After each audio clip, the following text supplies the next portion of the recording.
আস্তাগফিরুল্লাহ পড়ার সময় একটি ভুলের কারণে আপনার আমার কোনো দোয়া কবুল হচ্ছে না, কোনো ক্ষমা আল্লাহ করছে না, বিপদের মধ্যে আপনি পড়ে আছেন। কয়টা ভুল? একটা ভুল। কি করেন? আস্তাগফিরুল্লাহর সময় একটা ভুল করেন। এই ভুলটা আমরা সবাই করি, ম্যাক্সিমাম করি। কারণ হচ্ছে যে আস্তাগফিরুল্লাহ আপনাকে গুনাহমুক্ত করে দিবে।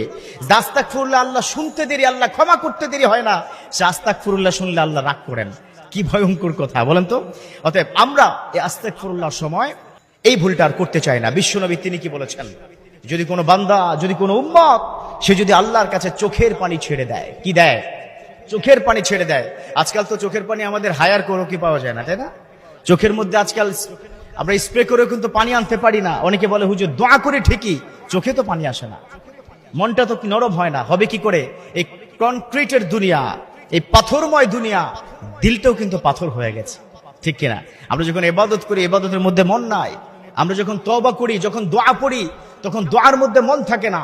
একটা কথা বলি, দোয়া বা ইস্তেগফার করার ক্ষেত্রে তিনটা শর্ত কবুল হতে হলে। কয়টা শর্ত? তিনটা। নাম্বার 1, আপনি যখন দোয়া করবেন, এই দোয়া করার সময় আপনাকে চোখের পানি 100% ছাড়তে হবে। চোখের পানি না আসলে দোয়া কবুল হবে না, এটা নিশ্চিত কথা, এটা হাদিসের বর্ণনা আছে।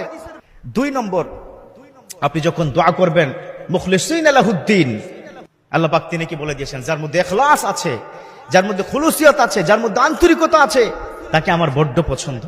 অতএব আপনি আমি যখনই দোয়া করব আন্তরিকতার সহিত করব। আল্লাহর কাছে রিপেন্টেন্স করতে হবে, অনুশোচনা থাকতে হবে।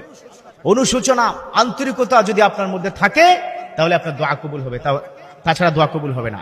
3 নম্বর, ইটস দ্য মোস্ট ইম্পর্টেন্ট, সেটা হচ্ছে আপনার বিশ্বাস রাখতে হবে আল্লাহর প্রতি, যে আল্লাহ ক্ষমা করবেন। কি রাখতে হবে? বিশ্বাস রাখতে হবে। আল্লাহ আমি জানি তুমি আমায় ক্ষমা করবে, আল্লাহ আমি জানি তুমি আমায় মাফ করে দিবে।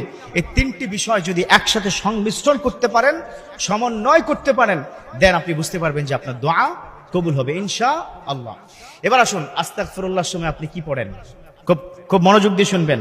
আমরা কি বলি? আস্তাগফিরুল্লাহ বলি না? আস্তাগফিরুল্লাহ, অথচ শব্দটা হবে আস্তাগফিরুল্লাহ। গাইন, এই কণ্ঠনালী থেকে আসবে গাইন, আস্তাগফিরুল্লাহ। আর আমরা বলি আস্তাগফিরুল্লাহ, আস্তাগফিরুল্লাহ। দুটার অর্থ কিন্তু 2 রকম, একটা আকাশ, একটা পাতাল, একটা জমিন। এত ভয়ঙ্কর কিন্তু অর্থ। আস্তাগফিরুল্লাহ, ইয়া আল্লাহ, আমি আপনার কাছে কমিটমেন্ট করছি, ক্ষমা চাই, ইস্তেগফার করি, তওবা করছি, অনুশোচনা করছি, এটা হলো আস্তাগফিরুল্লাহ। আর আস্তাগফিরুল্লাহ, আল্লাহ আমি আপনাকে অস্বীকার করছি, নাউজুবিল্লাহ। কুফর করা, কুফর মানে অস্বীকার করা। তাহলে দেখুন তো এই দুটার মধ্যে পার্থক্য আছে কিনা? দুটার মধ্যে কি পার্থক্য আছে নাকি মুরব্বী? মারাত্মক লেভেলের পার্থক্য আছে। যে শব্দ আপনাকে ধুয়ে মুছে পাকসাফ করে মাসুম বান্দা বানাবে,